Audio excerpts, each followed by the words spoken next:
स्वागत है आपका। बंसल न्यूज देख रहे हैं आप। मैं हूं आपके साथ ऋतु सिंह। तेज की तकरार किसकी सरकार? जी हां, हम बात कर रहे हैं विधानसभा चुनाव 2023 की। हम आपके लिए लेकर आए हैं चुनाव का बेहद खास कार्यक्रम, तेज की तकरार किसकी सरकार। चुनाव के इस बेहद खास कार्यक्रम में हम आपके लिए लेकर आ रहे हैं हर वो सियासी खबर जिससे वाकिफ होना आपके लिए बेहद जरूरी है। यानी हमारे इस कार्यक्रम में सियासत का हर एक पहलू नजर आएगा, क्योंकि आप ही तो कहते हैं चुनाव का मतलब बंसल न्यूज। आइए शुरू करते हैं तेज की तकरार किसकी सरकार।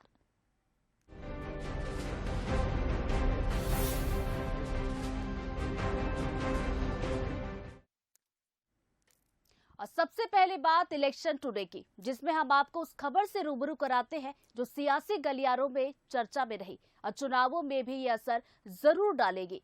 बागेश्वर धाम के संत धीरेन्द्र शास्त्री को लेकर मध्य प्रदेश में भी धर्म युद्ध छिड़ता दिख रहा है। दरअसल धीरेन्द्र शास्त्री पर अपने प्रवचनों के जरिए अंधविश्वास को बढ़ावा देने के आरोप लग रहे हैं। इस विवाद में राजनीतिक बयानबाजियां भी तेज हो गई हैं। इसी कड़ी में मध्य प्रदेश के नेता प्रतिपक्ष डॉक्टर गोविंद सिंह ने भी उनसे प्रमाण मांगा है, जिस पर अब जमकर सियासत देखने को मिल रही है। बागेश्वर सरकार पर एमपी में भी सियासत। कांग्रेस ने सच्चाई साबित करने को कहा। बीजेपी ने मिशनरी का षड्यंत्र बताया। नागपुर में शुरू हुआ विवाद अब मध्य प्रदेश में भी सियासत के सहारे आगे बढ़ने लगा है। नेता प्रतिपक्ष गोविंद सिंह ने छतरपुर के बागेश्वर धाम के संत धीरेन्द्र शास्त्री पर निशाना साधा है। मैं पाखंड और ढोंग में नहीं पड़ता। सनातन धर्म आस्था का बिंदु है। इस देश में 80 से 90% सनातन धर्म को मानने वाले लोग हैं। जब उनके ऊपर महाराष्ट्र में आरोप लगे तो बागेश्वर जी अपना बिस्तर बांध के रात में क्यों भागे? मैं उनसे चाहूँगा कि अगर आपके सच्चाई है तो आपको प्रामाणिकता के आधार पर भागने का जवाब दें, और वास्तव में जो आपने तांत्रिक ऐसी एक प्रथा के प्रचार कर रखा है उसको प्रमाणित करें। दरअसल नागपुर में अंधश्रद्धा उन्मूलन समिति ने बागेश्वर धाम के धीरेन्द्र शास्त्री पर अंधविश्वास को फैलाने का आरोप लगाया है और उन्हें चमत्कार को लेकर चुनौती भी दी थी। इस मामले ने इतना तूल पकड़ा कि रायपुर में अपने कथा के दौरान धीरेन्द्र शास्त्री ने चुनौती को स्वीकार भी कर लिया, लेकिन वो इस मामले को ज्यादा हवा नहीं देने की बात कहते भी दिखे। हमने साल पहले भी कथा की, एक भी व्यक्ति को चुनौती की बात लेकर या लेटर लेकर क्यों नहीं भेजा? इसका मतलब वह भगोड़ा और वह झूठी मानसिकता के लोग हैं। आने के बाद तो कोई भी भोग सकता। अब यहाँ पर पहले 9 दिन की कथा थी, 25 तारीख का, यहाँ भी बता दें 23 तारीख तक है। अब हम 23 को चले जाए, फिर आप 24 को कहो कि हमने चुनौती दी, इसलिए भंडार छोड़कर बागेश्वर सरकार भाग गए। बाबा के सभी सेवादार और सनातन धर्म के प्रत्येक धर्म ध्वज को लेने वाले लोगों को ये हमारा वीडियो अंतिम। हम इस विषय पर बहुत ज्यादा पढ़ना नहीं है, न जरूरी है। जब से सनातन धर्म के लिए घर वापसी का मुद्दा उठाया तब से आए दिन षड्यंत्र लगातार किए जा रहे हैं। हमें डिगना नहीं है, रुकना नहीं है। बस आप लोगों से प्रार्थना है कि अब आपको बहुत सक्रिय होना है और आपको दीपक ये बुझने नहीं देना है। इस मसले को अब एमपी में भी गरमाने की कोशिश होने लगी है। हालांकि अब धीरेन्द्र शास्त्री के समर्थन में बीजेपी भी खड़ी हो गई है। बागेश्वर धाम वाले बाबा जी के द्वारा जो धर्म परिवर्तित लोग थे उनको वापस धर्म परिवर्तन वाले लोगों को वापस लाने का काम किया है। हिंदुस्तान में यदि हिंदू नहीं बचेगा, हिंदू धर्म नहीं बचेंगे, हिंदू धर्म गुरु नहीं बचेंगे, हम हिंदू धर्म गुरुओं का अपमान करेंगे तो ये देश कैसे चलेगा? तो हमें अपने को बचाने के लिए ये लड़ाई लड़ना पड़ेगा। और इनके पक्ष में, बागेश्वर धाम वाले महाराज जी के पक्ष में, हम 22 तारीख को शाम को 5 बजे भोपाल में ये कार्यक्रम आयोजित कर रहे हैं, जिसमें हम भी उनके खिलाफ केस रजिस्टर्ड कराएंगे। धीरेन्द्र शास्त्री का सच जो भी हो, लेकिन वो कथा के जरिए लाखों हिंदुओं के दिलों पर राज करते हैं। उनके कई बयान पहले भी चर्चाओं में रहे हैं। सवाल यही है कि क्या कोई है जो धीरेन्द्र शास्त्री को टारगेट कर रहा है? क्या धर्म और सियासत के बीच वो लाइन खींचना भूल गए हैं? Bureau report, Bansal news, Bhopal. बढ़ते आगे, मध्य प्रदेश के अलावा छत्तीसगढ़ में भी बागेश्वर धाम के मुद्दे ने सियासी तूल पकड़ा है। छत्तीसगढ़ में धर्मांतरण का मुद्दा अब सियासत के साथ धर्म का अखाड़ा बनता जा रहा है। पंडित धीरेन्द्र शास्त्री के बयान के बाद कैबिनेट मंत्री कवासी लखमा ने पंडित धीरेन्द्र शास्त्री को खुली चुनौती दी है। उन्होंने कहा कि कांग्रेस सरकार में धर्मांतरण नहीं हुआ है, अगर ऐसा हुआ है तो वो राजनीति छोड़ देंगे। बता दें कि पंडित धीरेन्द्र शास्त्री ने धर्मांतरण के खिलाफ घर वापसी की बात कही थी। महाराज को नागपुर में कोई चुनौती दिया है क्या? हम पूरा सत्य के साथ, कसम के साथ, अगर महाराज हो, पंडित हो, मेरे साथ आए बस्तर में, अगर कल परसों अगर कोई धर्मांतरण होता है तो मैं राजनीति छोड़ देगा, वो पंडित से छोड़ दे। अरिनी को, ऐसी पंडित लोगों को नागपुर में इसको चुनौती दिया गया है। अभी कोर्ट में जाने वाला है, उस समय पता चलेगा ये पंडित है क्या है, सही पता चलेगा। हम धर्मांतरण रोकेंगे, हम घर वापसी करवाएंगे, हम सनातन की बात करेंगे, हम साधु संतों का साथ लेकर, आशीर्वाद लेकर पूरे भारत में झंडा लगाएंगे। और हम लोग अभी डर गए, हम लोग अभी डिग जाएंगे, मुर्दा हो जाएंगे। ये लोग हमारे ऊपर अत्याचार कर देंगे, सनातन को मिटाने की साजिशें कर देंगे। हमें डिगना और डरना नहीं है। हमारे साथ बागेश्वर बालाजी हैं और हम आपके साथ हैं। बढ़ते आगे, अब बारी है हमारे खास सेगमेंट बूथ बाजा की, जिसमें आज हम आपको लिए चलते हैं देवास की बागली विधानसभा। बीजेपी के दिवंगत नेता कैलाश जोशी की कर्म भूमि रही इस सीट पर बीजेपी का दबदबा रहा है, लेकिन इस आदिवासी बाहुल्य सीट पर 2023 चुनाव में क्या सियासी समीकरण होंगे, आइए जानते हैं।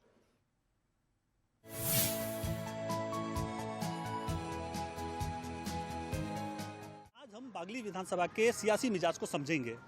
परिसीमन के बाद बागली विधानसभा अनुसूचित जनजाति वर्ग के लिए आरक्षित हुई थी। 2018 में बीजेपी से पहाड़ सिंह कन्नौजे ने कांग्रेस के कमल वास्केल को चुनाव हराया था। बीजेपी के वादे, दावे और घोषणाओं को करने में कितना सफल हुई, आज हम उसकी पड़ताल करेंगे। देवास की बागली विधानसभा राजनीति के संत कहे जाने वाले दिवंगत बीजेपी नेता कैलाश जोशी की कर्मभूमि। यहीं से उन्होंने राजनीति के संत बनने का सफर शुरू किया। 9 बार विधायक और मध्य प्रदेश के गैर कांग्रेसी मुख्यमंत्री बने। ये बीजेपी का वो अभेदगढ़ है जहां कांग्रेस सिर्फ एक बार ही 1998 में सेंध लगा पाई है। फिर कैलाश जोशी के बेटे दीपक जोशी ने यहां विरासत संभाली और बीजेपी की जीत हुई। इसके बाद लगातार यहां से बीजेपी ही जीत रही है। 2003 में दीपक जोशी की जीत के बाद ये सीट अनुसूचित जनजाति के लिए आरक्षित हुई और लगातार 2 बार चंपालाल देवड़ा यहां से विधायक बने। और फिर 2018 में बीजेपी के ही पहाड़ सिंह कन्नौजे ने जीत दर्ज कर बीजेपी के इतिहास को कायम रखा। पहाड़ सिंह कन्नौजे का दावा है कि विकास के मामले में बागली नया इतिहास रच रही है। नर्मदा सिंचाई परियोजना की स्वीकृति, 2 सीएम राइस स्कूल की सौगात और सड़कों के क्षेत्र में बेहतर काम हुआ है। बीजेपी का दावा है कि जनता शिवराज सरकार के काम से खुश है और बीजेपी के ही साथ है। हमको सबसे बड़ी चुनौती क्षेत्र में शिक्षा की है, जो हमने उसके लिए 3 बड़े कॉलेज में को अपग्रेड करवाया, 2 बड़े कॉलेज खुलवाए हैं। साथ ही हमने सीएम राइस लगभग 40-40 करोड़ की 2 पोलाखाल और बागली में सीएम राइस भी खुलवाया है। इसी तरीके से हमको और भी एक्टिविटी मिली। धाराजी का घाट जो हमारे लिए प्रतिबंध था उसको भी हमने चालू करा, सीता मंदिर उसको भी हमने चालू करा। इस तरह से हमारे क्षेत्र की जो बड़ी बड़ी समस्या हमने लगभग पूरी की। बागली विधानसभा आदिवासी बाहुल्य है, लिहाजा कांग्रेस के साथ साथ आदिवासी संगठन जयस भी यहाँ सक्रिय है। कांग्रेस क्षेत्र में बदहाल स्वास्थ्य सेवा, शिक्षा और पलायन के मुद्दे के साथ मैदान में उतरने की तैयारी कर रही है और दावा है कि जनता बदलाव चाहती है। अब जनता दरबार में चलकर जनता से ही विकास के दावों की हकीकत समझते हैं और ये भी जानते हैं कि वो क्या चाहते हैं। बागली विधानसभा के पुंजापुरा में बताइए क्या किस तरह के इशू हैं, आपको लगता है कि किस तरह की समस्या है? बागली विधानसभा में काफी समस्या है। अभी तो बेरोजगारी भी है, जो अभी पेयजल मेगा कंपनी डली या फिर L&T डली, उसमें हमको कोई रोजगार नहीं मिला, उसको ना पानी मिला हमको।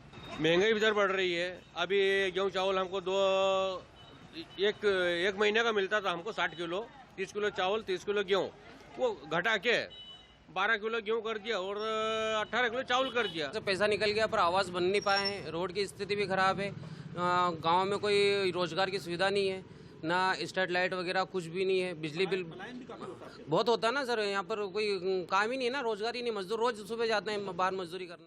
किसानों को प्रधानमंत्री सम्मान निधि भी मिल रही है, सीएम राइज स्कूल भी 2 क्षेत्र में खुले हैं, सड़कें भी पूरे क्षेत्र में गांव-गांव में सड़कें कंप्लीट हो गई है, सिंचाई की व्यवस्था भी कंप्लीट है, बिजली भी बढ़िया मिल रही है, पूर्ण तरीके से, तो सरकार से कोई नाराजगी नहीं। इस बार बागली का मुकाबला दिलचस्प होगा, क्योंकि बीजेपी कांग्रेस के मुकाबले में जैस की सक्रियता समीकरणों को बनाने और बिगाड़ने का काम करती नजर आएंगी।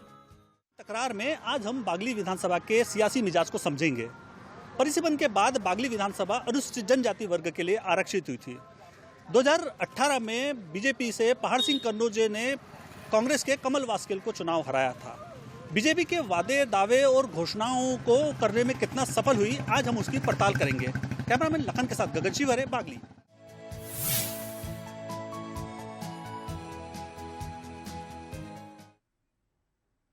चलिए अब बागली का सियासी इतिहास भी आपको ग्राफिक्स के जरिए जरा बताते हैं। देखिए, बागली विधानसभा सीट की बात की जाए तो ये देवास जिले की अहम सीटों में शुमार मानी जाती है। इसी के साथ आदिवासी बाहुल्य सीट इसे कहा जाता है। आदिवासी की आबादी यहाँ पर ज्यादा देखी जाती है। इसके अलावा बीजेपी की बात की जाए तो बीजेपी का मजबूत गढ़ भी ये बागली विधानसभा सीट रही है। तो इतिहास हम आपको बता रहे हैं। और दिवंगत कैलाश जोशी का इस बागली सीट से गहरा नाता भी रहा है, जो कि 9 बार विधायक रहे। और इसके अलावा आगे भी नजर डालते हैं, एक बार दीपक जोशी भी यहाँ के विधायक रह चुके हैं। तो बागली जो कि आदिवासी बाहुल्य सीट है, 2018 की बात की जाए तो बीजेपी के पहाड़ सिंह कन्नौजे यहाँ पर जीते थे, विधायक बने थे। और कांग्रेस की अगर बात की जाए तो केवल और केवल 1998 में कांग्रेस ने यहाँ पर जीत दर्ज की थी। तो आदिवासी संगठन जेएस भी यहाँ पर एक्टिव नजर आता है। तो इस बार भी देखने वाली बात होगी कि चुनावी साल है और देवास जिले की अहम सीटों में ये शुमार मानी जाती है।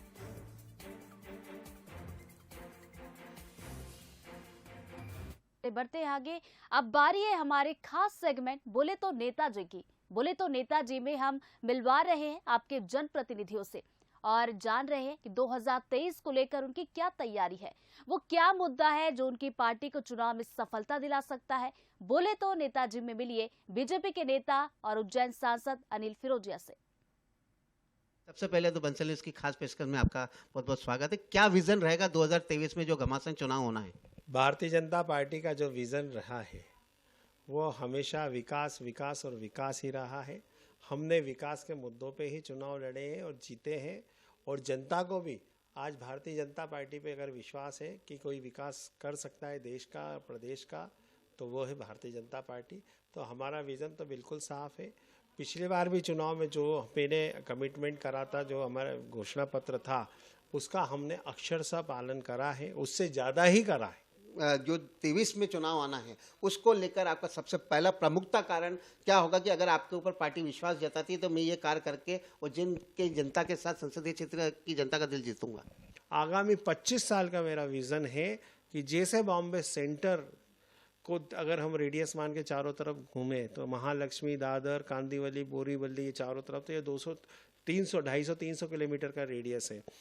हमारा विज़न ये है कि हम उज्जैन महाकाल की नगरी को अगर केंद्र बिंदु माने और 200-150 किलोमीटर का रेडियस बनाए तो हम ये चाहते हैं कि मंदसौर, नीमच, रतलाम, इंदौर, पीथमपुर, महू, भोपाल, देवास, उज्जैन, राजगढ़, ब्यावरा, उज्जैन, ये सब आगर, सोयस, सुसनेर, ये सब रेडियस ऐसा हो जाए कि जैसे कि बॉम्बे सेंटर है वैसे हमारा उज्जैन सेंटर हो। तो एक बहुत ही बड़ा मालवा का, मैं आपको दावे के साथ कहता हूं कि आगे आने वाले 25 साल में जिस प्रकार से मुंबई डेवलप हुआ है सभी क्षेत्रों को मिला के, वैसे ही 150-200 किलोमीटर को मिला के हमारा उज्जैन, मालवा, पूरा बेल्ट डेवलप होगा।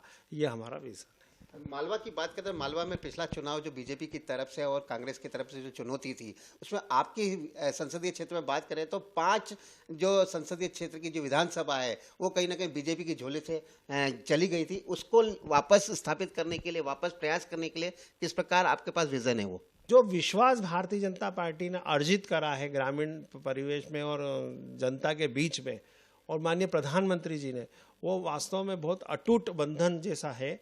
तो लोगों को पूर्ण विश्वास, और हम भी अथक प्रयास कर रहे हैं। हमारे प्रधानमंत्री जी तो बहुत प्रयास कर ही रहे। उनके नेतृत्व में पूरे देश में चौमुखी नहीं 100-मुखी विकास अगर हो रहा है पूरे देश में, तो माननीय श्रीमान नरेंद्र मोदी जी के नेतृत्व में हो रहा है। और मध्य प्रदेश में अगर विकास हो रहा है तो माननीय शिवराज सिंह जी चौहान के नेतृत्व में हो रहा है। और हम भी कंधे से कंधा मिला के दोनों नेताओं के नेतृत्व में कार्य कर रहे हैं, दिन रात अथक प्रयास कर रहे हैं, और जनता के बीच में ये विश्वास दिला रहे हैं उनको। तो उनको भी हमारे ऊपर विश्वास हो रहा है और हम अथक प्रयास कर रहे हैं। तो कहीं ना कहीं जिस प्रकार जो विजन होता है, विजन सांसद अनिल फिरोजिया के पास है। अगर पार्टी इनके ऊपर विश्वास जताती है तो कहीं ना कहीं जो भी इनके सामने कांग्रेस का प्रत्याशी होगा उसको कड़ी चुनौती के बीच में उसको हराने की ताकत रखते हैं। गगन परिहार के साथ संतोष कृष्णानी, बंसल न्यूज, उज्जैन। तो अभी आपने मुलाकात की उज्जैन सांसद अनिल फिरोजिया से। अब आपको उज्जैन का सियासी जायका भी चखाते हैं। महाकाल की नगरी में हमने कचौरी और समोसे का लुत्फ उठाते हुए लोगों से जाना कि क्या है चुनाव का सियासी जायका।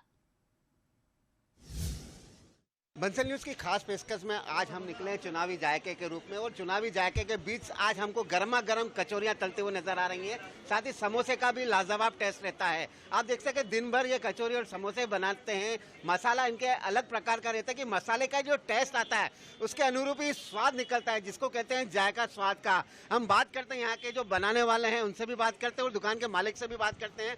भैया, आपकी कचौरी और समोसे की काफी तारीफ सुनी है, क्या लग रहा है, क्या क्या इसमें मिक्स करते हैं?